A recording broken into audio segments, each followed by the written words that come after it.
We're going to get started in just a couple of minutes.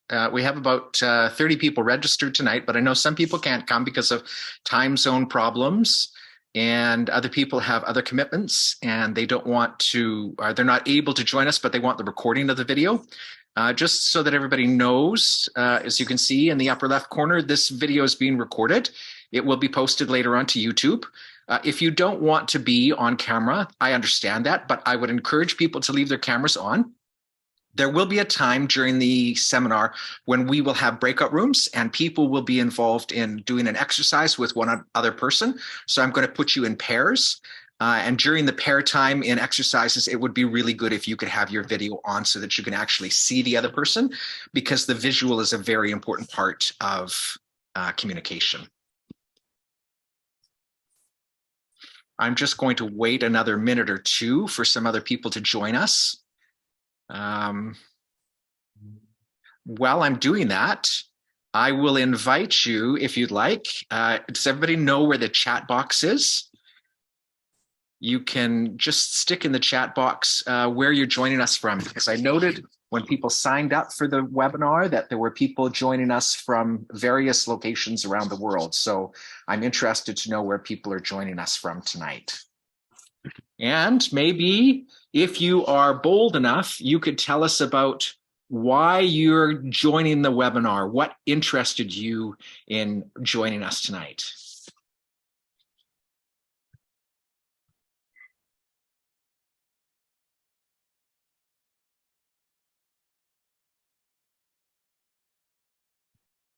Sarah's from Okotoks and Karim is joining us from Calgary and Sharon from High River. I suspect that some of the people who don't have their cameras on might not actually be in front of their computers right now. I'm going to start sharing my screen. I have created a PowerPoint presentation tonight. I just want to make sure that I'm using the right view of my computer, because later on I want people to be able to see me speaking. I hope I've chosen the right one, but later on I guess I'll figure it out as we go. Oh, Krista is joining us from the Turks and Caicos, but she's from Spruce Grove in Alberta. You've picked a good time to not be in Spruce Grove. It's pretty chilly here in Alberta right now. Great. Well, I hope that you're going to get those better tools tonight, Sharon. That's the whole point of why I put this webinar together. Just before we get started, I just want to introduce myself. My name is Dr. Wes Heathen. I am the owner of Understanding the Other. I'm a conflict resolution specialist. My favorite thing to do in helping people in conflict resolution is to actually work with couples who are having a little bit of difficulty in managing well in their marriage, and helping them find the reasons why that's not working so well and give them the tools that they need in order to change habits and improve their relationship. I'm all about trying to build deeper relationship through communication and through conflict resolution. So I put this webinar together in order to try and help people toward that end. I hope that in the future, I'll be doing one webinar the last Tuesday of every month. Next month, I'm planning on creating a template for conflict resolution for people who are running into something that they need to work out with their partner, and they need some kind of a plan that they can work through in order to be able to figure out a specific decision or work through a specific conflict that they have right now. So that's what I've got coming up next month. And I don't have a schedule yet for the months after that. If anybody's here tonight and they have an idea of what they'd like to see in a future webinar, please just let me know and I will certainly entertain your suggestions. For those of you who are just joining us tonight, I've asked people to stick in the chat box where they're joining us from, and also maybe a reason why they came tonight to this particular webinar on 2 secrets for successful partner communication. Okay, just some housekeeping. Feel free to use the chat box if you'd like to. I'm not very good at watching the chat box while I'm trying to conduct a webinar. So if you put something in the chat and I don't see it, feel free to unmute your microphone and just shout out to me in case there's something that's unclear as we're going along. I'm the kind of instructor that doesn't like to have people in the black, not knowing or not understanding something. So if you've got a question as we're going through, please feel free to interrupt or put something in the chat box. We will have a time at the end for Q&A. So there will be general questions at the end, but if there's something on the way that you don't understand, please do let me know what that is. And as I mentioned at the very beginning, some of you weren't here yet, this webinar is being recorded. It's going to be posted in the future to my YouTube channel. So if that disturbs you and you want to keep your camera off for the general presentation part, that's up to you. But we will have breakout rooms at some point during the webinar a couple of times. And during the breakout rooms, I'd really love it if you turn your camera on so that people can interact with each other with the visual as well as the audio. So I think without further ado, we'll just get going. So before we begin with some of the content for tonight, I just want to say that there are some presuppositions that I'm coming to this webinar with. The first is, I believe that we are all made for relationship, and that relationship is very important in our human life. We all have needs, and those needs are emotional, physical, mental, spiritual, and social. Communication helps us to be able to express those needs and have those needs met. Relationships give us the opportunity to meet another person's needs and to have our own needs met. And lastly, the last presupposition, to succeed in relationships, we need specific communication skills. If we have deficits in this particular area of communication, then it will make it challenging for us to be able to have our needs met or to meet the needs of somebody else. So this is a little graphic that I put together to try and describe how communication works and to emphasize the fact that communication is actually quite complicated.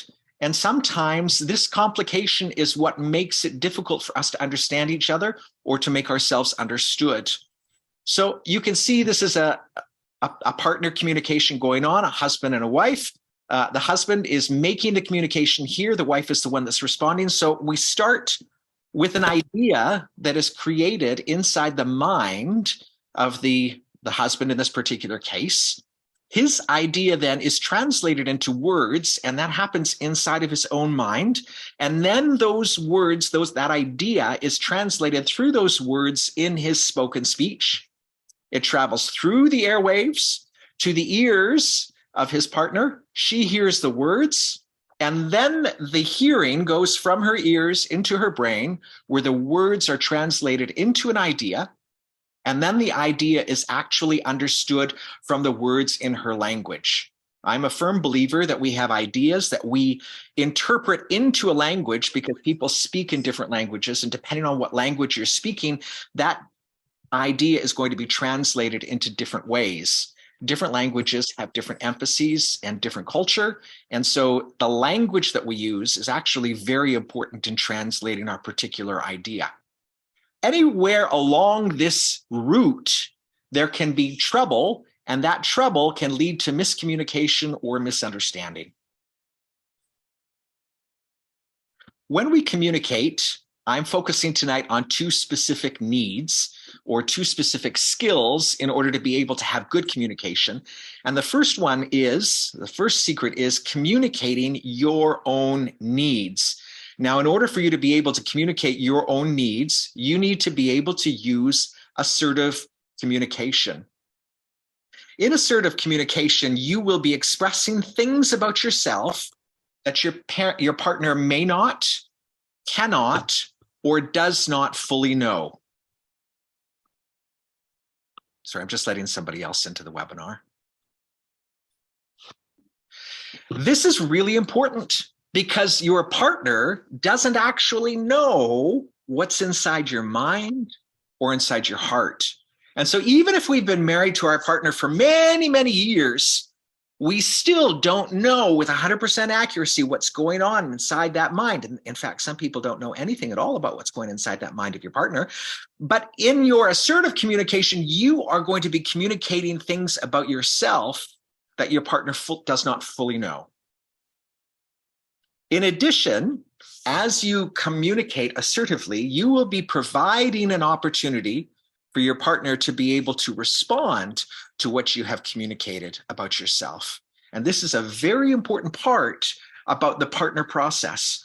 In assertive communication, you communicate your needs, and then there's an opportunity for your partner to be able to respond to those needs. Now, this needs to actually take place in a setting that's prepared for it. So here in these particular pictures, you can see people that are relaxed, they're enjoying themselves, maybe they've even got a date set aside. It's time for each other, and it's an opportunity for them to be able to express their needs in an environment where their partner is going to be able to hear what they have to say. Trying to set up the environment is half of the battle of being able to communicate. Because if you don't set the mood right, or if it's not the right timing, it can be very difficult to be able to explain in an assertive fashion what it is that you want to be able to explain to your partner. Now, of course, it has to be good for you, but it also has to be good for your partner. There might be times of the day or times of the week when it's not a good time for you to be able to assertively communicate something to your partner. So you have to make sure that the time and the place is right for both of you. Here's another photo which demonstrates this is not a good time. Maybe they're outside on the lawn in front of their house. Maybe one of them was about to leave. Maybe they were on a walk.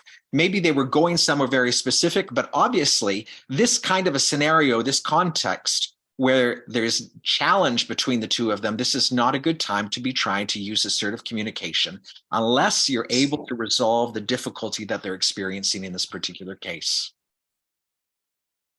I have some do's and some don'ts for assertive communication because we want to make sure that we're going to follow good practice so that we can end up with a good outcome.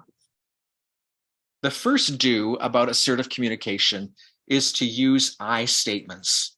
So you're going to talk about yourself. You're not going to talk about your partner. Well, I'm going to give you some guidelines for being able to talk about your partner, because sometimes in assertive communication, you're sharing something very specific to your partner about your partner, but we have to do it in the right way. So the first thing I want you to focus in on is yourself, your feelings, your wants, your desires, your dreams. All of those things are going to factor into assertive communication. So you're going to begin your assertive communication with I statements, things about yourself.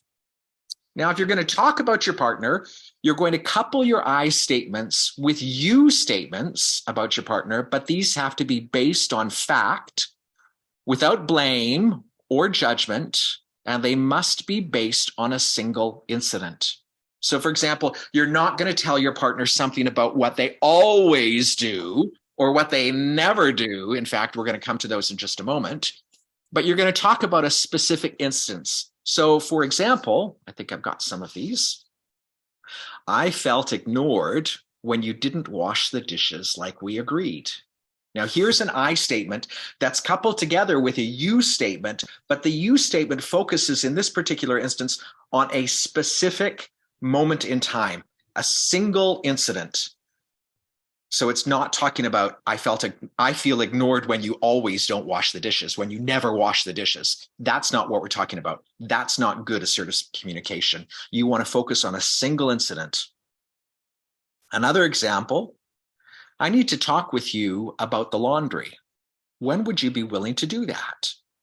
So you're talking about a very specific need. You're putting out a request, making it very clear that you want to set up a time to be able to talk about the laundry. And then you're asking your partner, when is a good time for us to do that? Another example, I'm angry about the car being a mess after you borrowed it. So you're talking about a specific incident. Your partner borrowed the vehicle. The vehicle was a mess when it came back.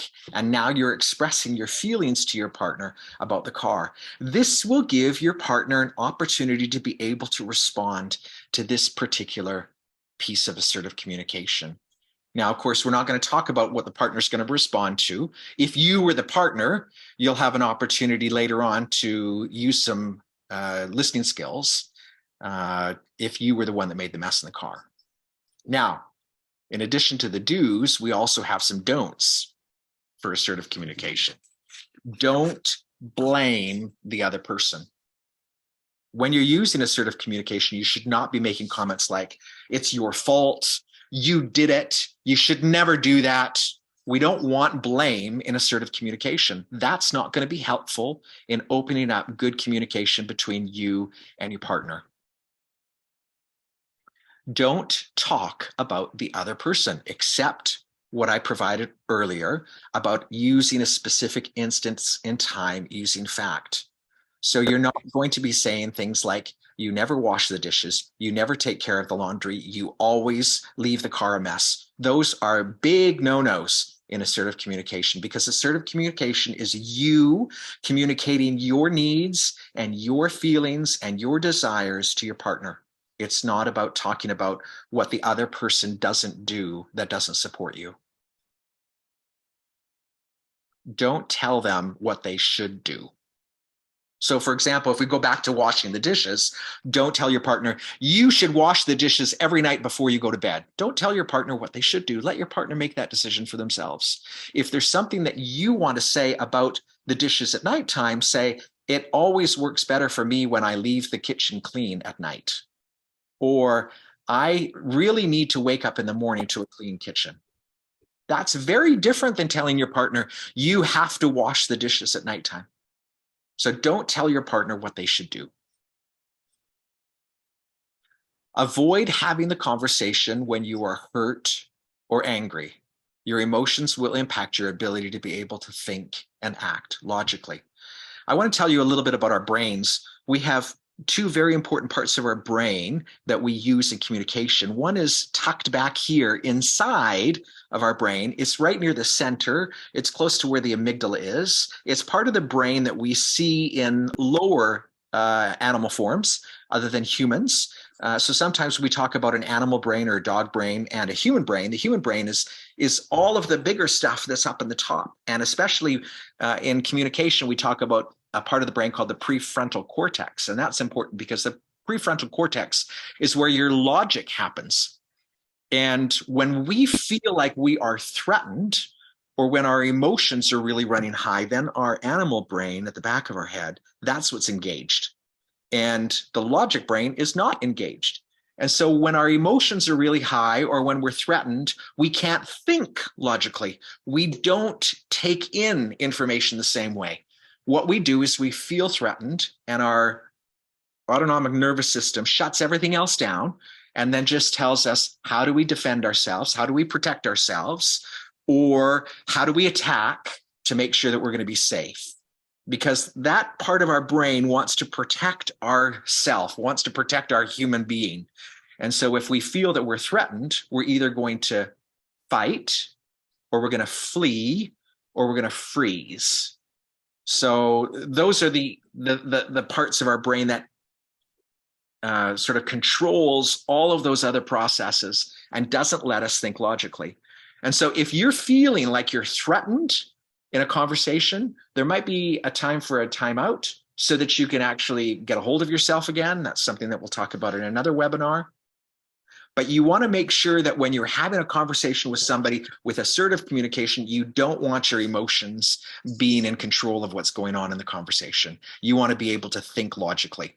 So don't have an assertive confrontation or try to engage in assertive communication when your emotions are really high or when you're feeling threatened.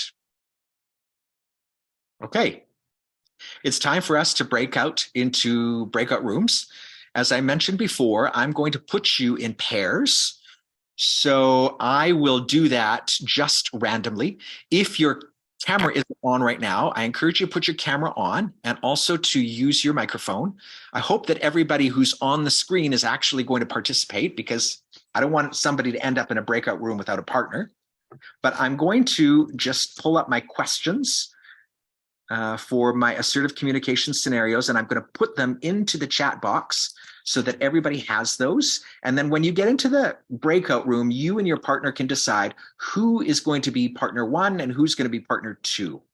Okay, so here are the exercises in the chat box. You see scenario 1 and scenario 2. And so one of you is going to be the lead in scenario 1. After you finish doing scenario 1, then you switch lead roles and the other person can be the lead role in scenario 2. And you want to be expressing yourself in an assertive way, using assertive communication. So you're going to be trying to express your needs or your feelings or your desires or your hopes to your partner using I statements, and only using you statements if you're going to talk about a single incident with your partner. So don't talk about habits that your partner has. Okay? Does anybody have any questions before I put you in breakout rooms?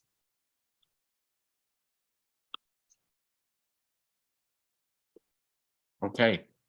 Can everybody see the scenarios in the chat box? Great. Okay.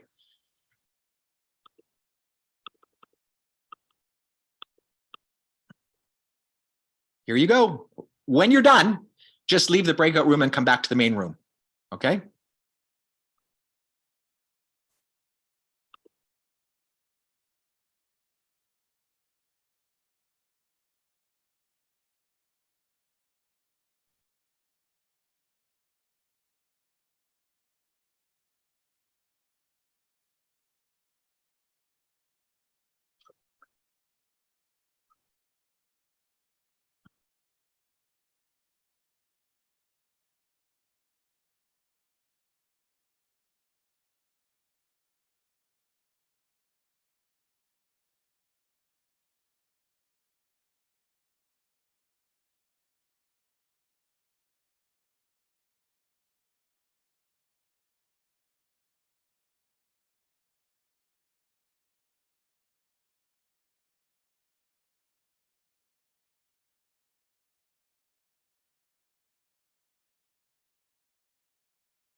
Welcome back.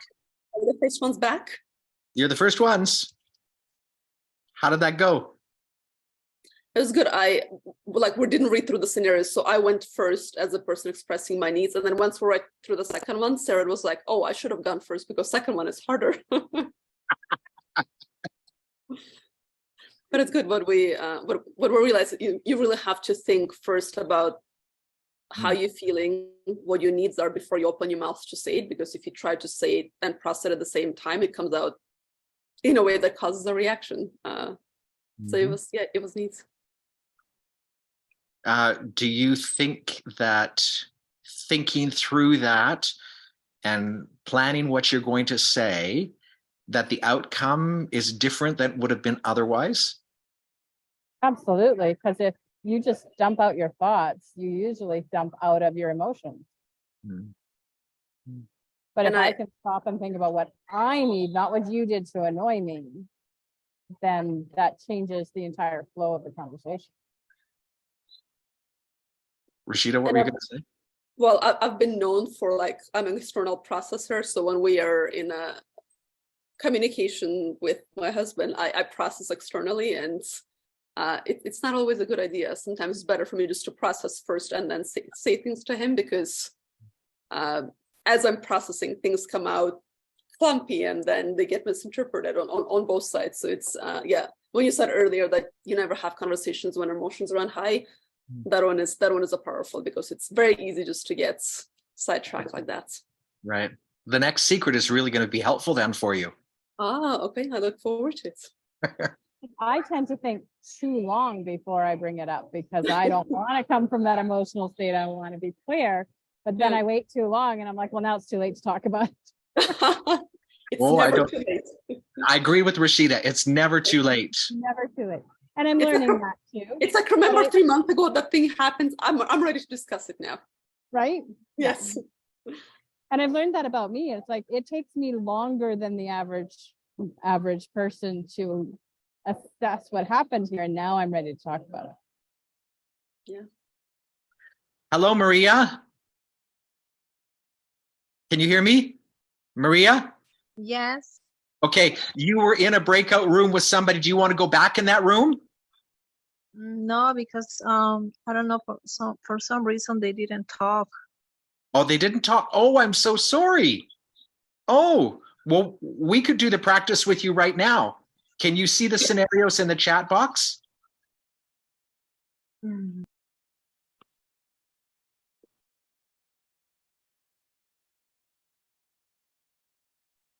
That's okay. I'm just fine listening.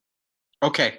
Okay. Well, maybe for an example, maybe I can impose on Sarah and Rashida because they've already done the exercise. Maybe you could just tell us, what did you say in scenario 1 as an assertive communication to respond to your partner?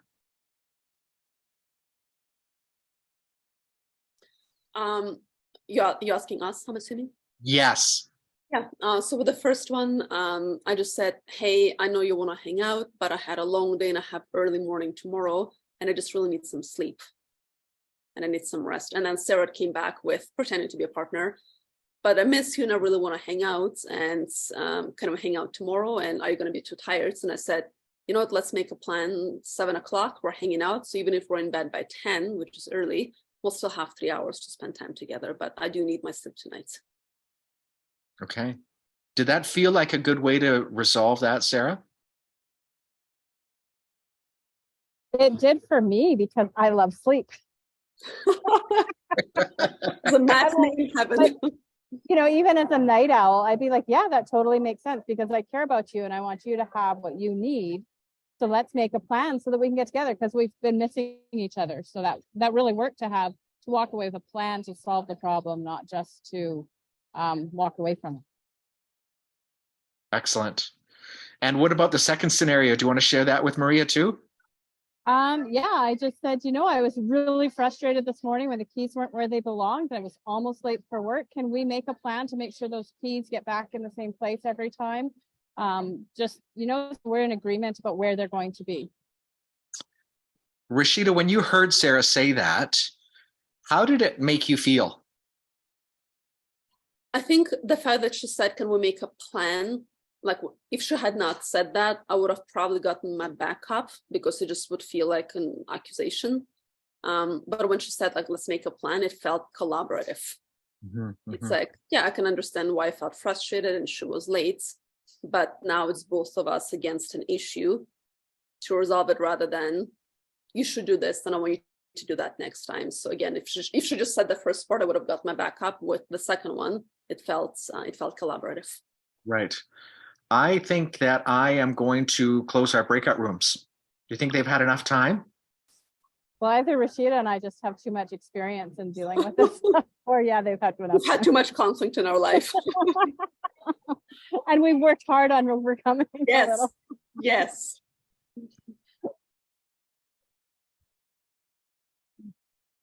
Okay, I'm just sending them a message so that they know that I'm going to do that.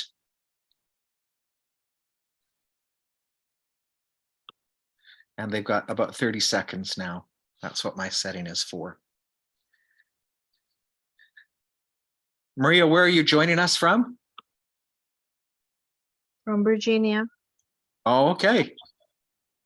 Is it, is the weather okay there? It changes like every day. So one day it's very cold, the other one it seems like summer. Welcome back, everyone. I hope that you had enough time. Sorry to bring you back in, but I didn't want to lose the rest of our hour. We're going to go back into breakout rooms after we investigate the second secret, but I'm very interested to hear from some of you, your reactions to the exercise. Does anybody want to share either how they felt about trying to make an assertive statement or what it felt like to hear that?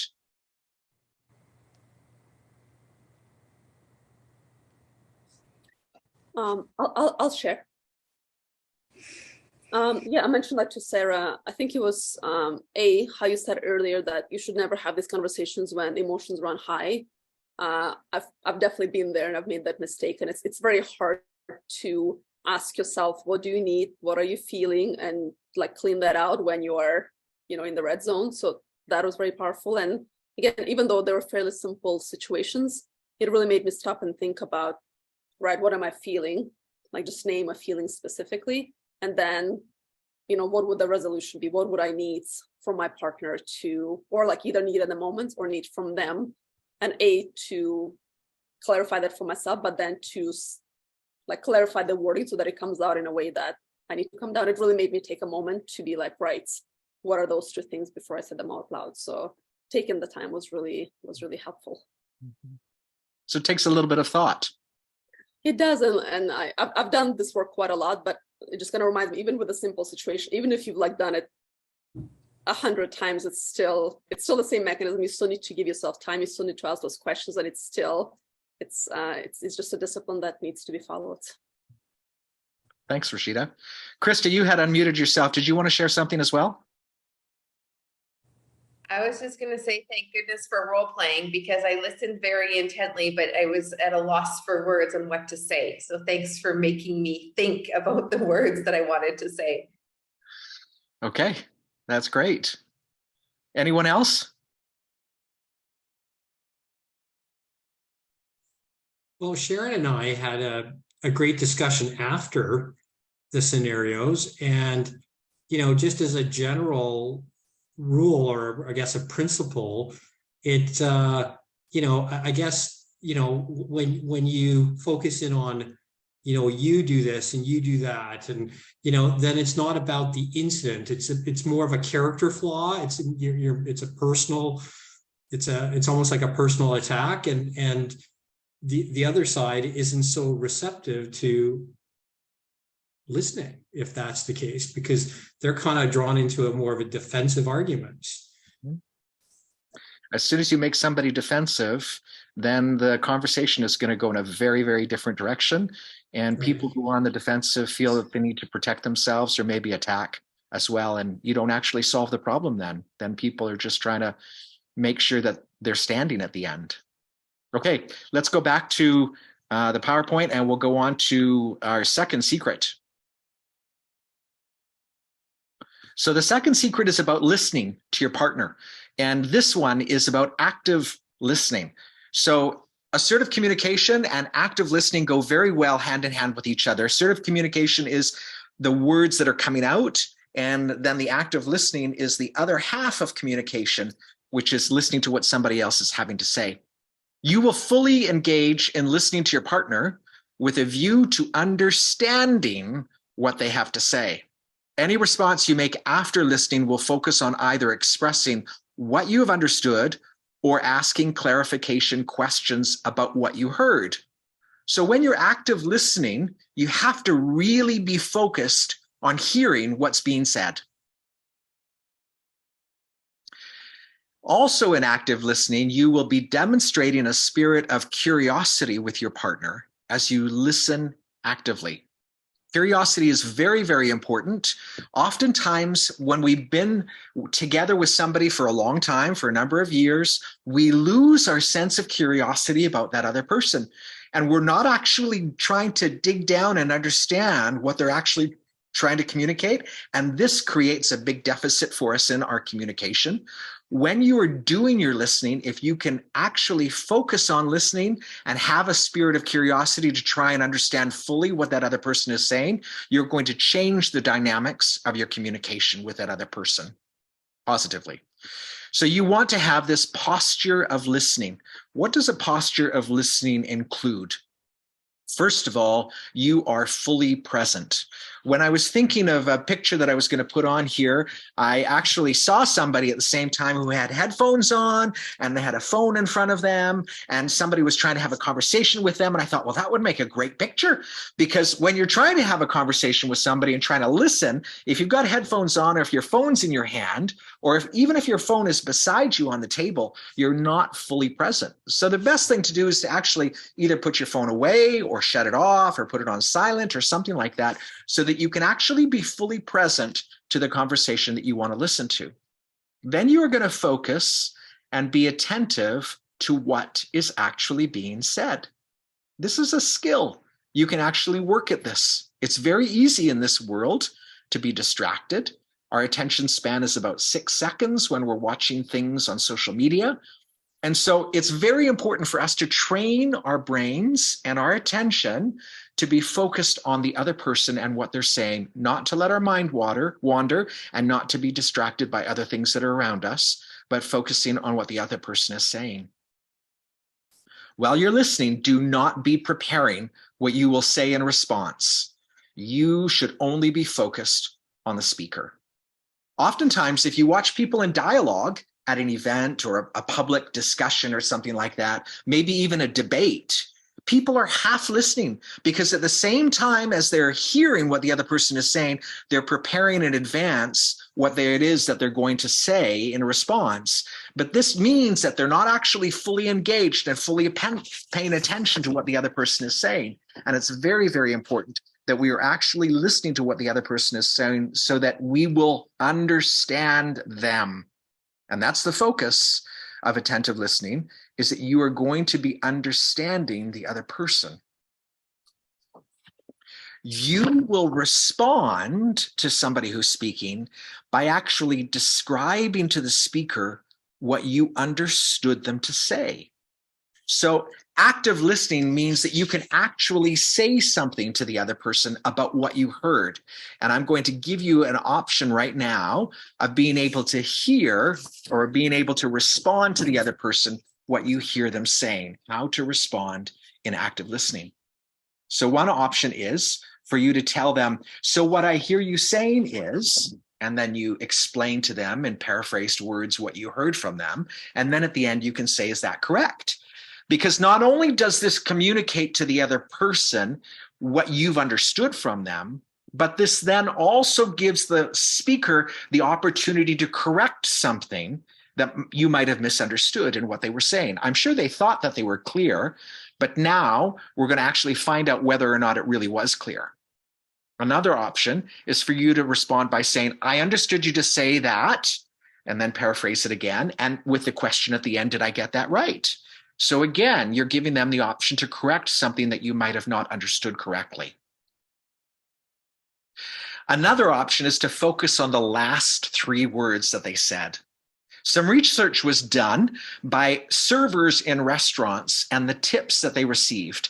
And the control group and the experimental group only had one difference in them.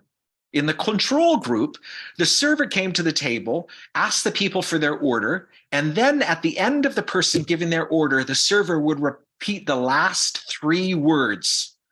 In the other group, the server would repeat or would say to them after they've given their order, great, or thank you, or that's awesome, or something like that. But there would be no return of content to what the speaker actually said. What the study found out was that the servers who repeated the last 3 words to the person when they gave their order, their tips were 70% higher. And the tips probably represent the fact that the patrons felt like they were actually being heard by the server and being attended by the server simply because they repeated the last 3 words that that person said. Now, it might not be literally the last 3 words, but it might be the last phrase or the last idea. But actually repeating back to people things that they've said to you is a powerful way of communicating to them that you actually understood them. There might be a single word or a phrase that somebody says that might give you pause to wonder, I'd like to know more about that. And so you can just give them back in a question intonation, a single word or a phrase. For example, if they said something like, I found the car a mess last night, you might say, a mess? Because that word in that intonation is inviting that person to describe what the mess was. And when you give them the invitation to describe what the mess was, you're giving them the opportunity to explain further what it is that they want to say to you. It indicates that you are actually listening to what they are saying. Another really good phrase is tell me more. Somebody says something to you and you want to understand more about that. Maybe you're not sure exactly what you can say in order to get them to say more. You can simply say, tell me more, or I'd like to understand that better, or can you help me really understand what it is that you're trying to get across? And all of these are invitations to the speaker to be able to give you more content, to give you more understanding of what it is that they're trying to get across to you. Does anybody have any questions?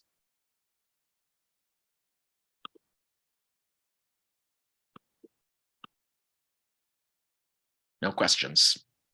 So either, oh, Rashida, is that a question or is that a thumbs up? It was a thumbs up. Okay. No questions is either really good or it's really bad. Okay. We are going to go on now to our exercise time again. So I'm just going to pop out of this. I'm going to find my questions, copy them and stick them in the chat box for you. And I've got 2 scenarios again. I'm going to move out of my sharing, go back to my chat box, and you should see those now in your chat box.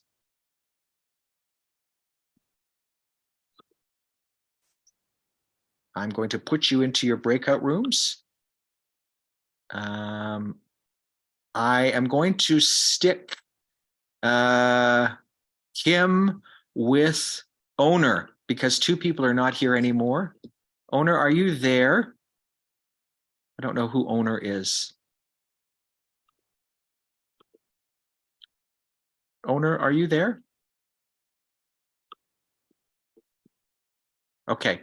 Kim, I'm going to put you in a different room because I want to make sure that you're going to be able to interact with the people that are there. So I'm going to open up the rooms and I'm going to stick Kim in another pair. All right.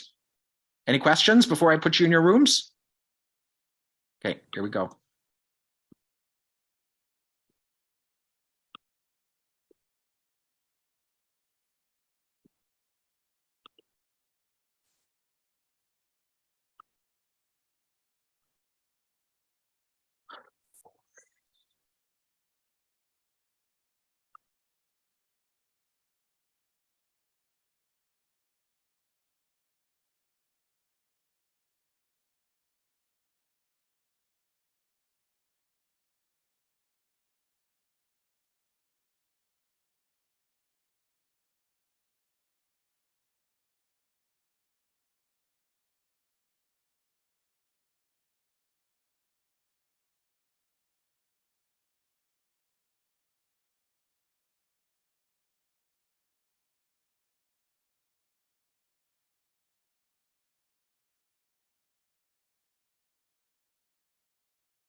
Or the first one's back again.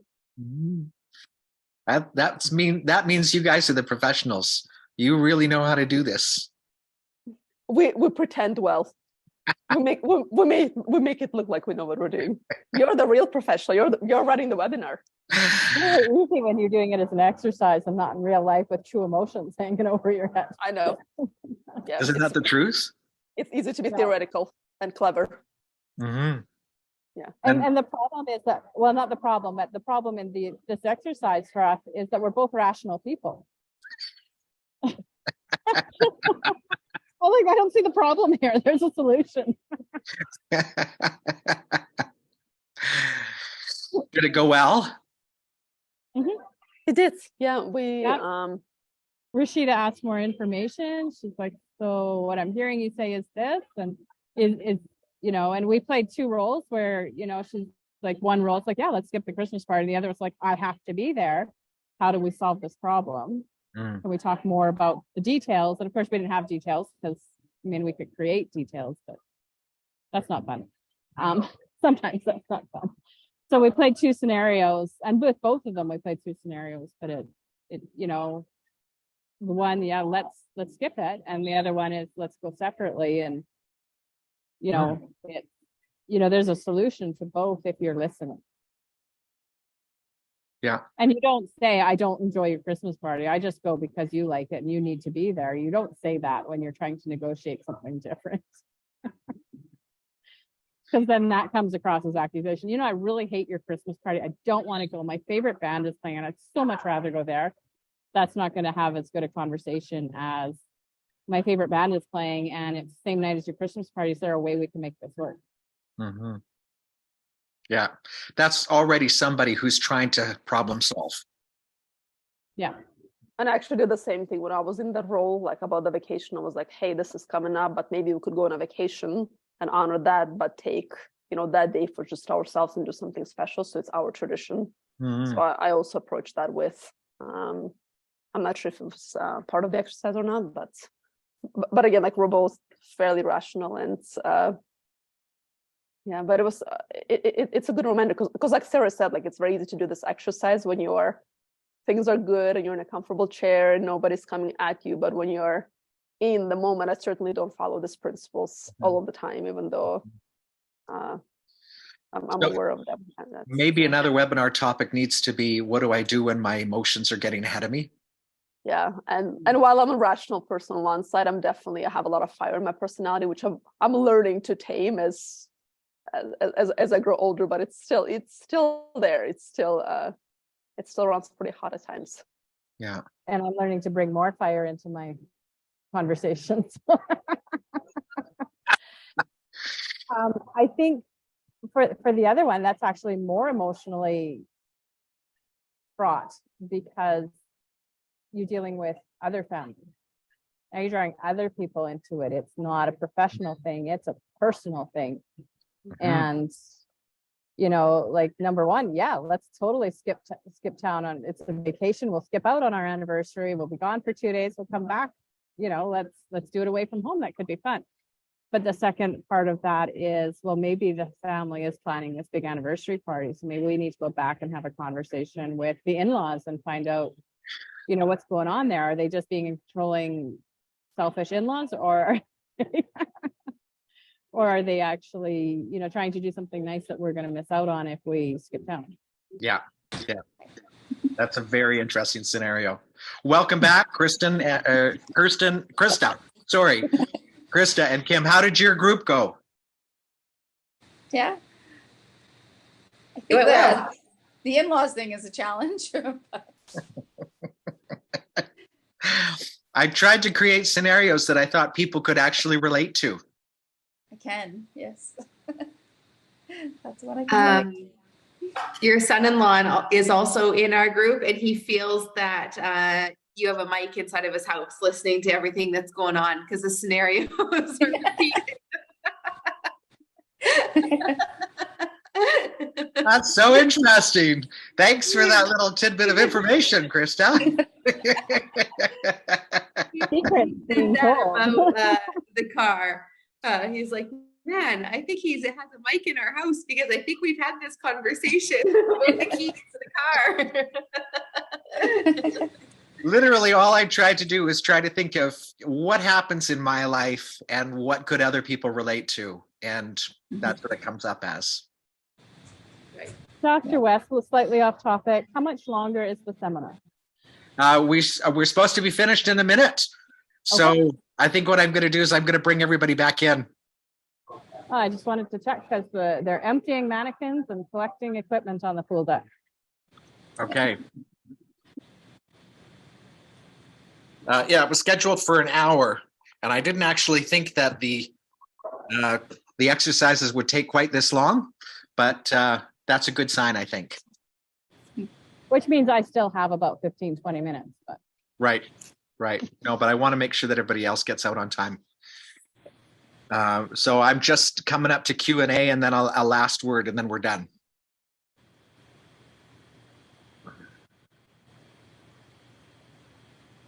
Okay, here they come. Computer's dying. I gotta go plug it in. Welcome back, everybody. Sorry to pull you back, but we're actually at the top of the hour now, and we're getting ready to close up the webinar. But I'm very interested if anybody's got a word of feedback or two that they want to give about the exercise. I think that when it came to Sharon and I again, I guess you partnered us up with the same people. I'm assuming that what ended up happening was, it was interesting because it wasn't necessarily what she said in terms of paraphrasing. Sometimes it's how she said it. Like it's sort of like, I almost like, she was paraphrasing, but I almost felt guilty that I wasn't paying attention to her. So you don't want me to go to this party? Like it was like, oh no, I feel like I'm neglecting her. Then it becomes a completely different issue. It's not about the party. It's about, you never pay attention to my needs. At least that was what I was hearing. Very interesting. It was a different, it just kind of went on to different tangents. So I was shocked at how quickly I just went right into the normal, like I just answered him the way I always do. And I was like, I gave him the last 3 words that he'd said, but I said it with the tone, with a different tone than that made him feel guilty. And it was just the last 3 words he said, but it's how I said it. But how quickly I just jumped right in, and I was like, I didn't even, like, I can still do all these things. I can say, I understand that you said that you don't want me to go to this party, and it's like, I can say all these things, but then when you say it with the guilt or the accusation or whatever, you can say the right words. I said the words, I wrote it down, and I said what you told me to say. I just said it the way I would have said it. There's a lot of power in the tone of your voice. A little too much. Okay, I'm just going to pop this back on here for another minute because I just want to put on these 2 little notices here. There's my email address, wes@understandingtheother.com, and also a link, and I'll put this in the chat as well, a link in case anybody is interested in further services from me. You can book a 30-minute free consultation if you're interested in looking for something else that I might be able to do for you. My services generally are working with couples. I work with couples in all stages of relationship, whether it's premarital or marital conflict or people who are actually considering divorce. But I really like to try and help people figure out their problems so they can deepen their relationships. I also work in parenting coordination and in actual divorce mediation. In addition, I do conflict coaching, and I work with individuals who are in a conflict situation and they're trying to find ways forward that might be helpful. And I also work in organizational conflict. If there is an organization that's having some trouble and they need somebody to come in and facilitate a large group meeting or try and help parties figure out what's really going on in the conflict and then look at ways forward. So if you're interested in any other services, please feel free to get in touch with me. I'm hoping to have another webinar at the end of March, focused, as I said before, on a template for resolving a conflict, finding a solution to a problem that you have, working with your partner, and making a plan together. Does anybody else have any questions that they'd like to ask about anything related to either the webinar or conflict in general? It's not a question, but I just wanted to thank you for putting this together. This was very helpful. You're very welcome. Thank you so much. I think that on Eventbrite, there is an opportunity for people to follow people who have put events together. And if you clicked onto that, then the next webinar that I post, you should get an automatic email about that. I will be sending all of the participants who registered a PDF of the slides from tonight's presentation. And I will also be sending you a link for the YouTube site where you can see the video later on if you want to. Thank you so much for joining me, and feel free to be in touch if you've got other questions, and have a wonderful evening. Thank you. Have a wonderful evening. Thank you. Good night. thank you very much for Thanks, putting this Pastor. on. You're welcome. Thank you, Wes. Thank you. Really good. Good night. Night. We definitely need way more time on this. Not long enough? No, not at all. I need lots of more training on this. Okay, thanks, Sharon. Good night. Good night.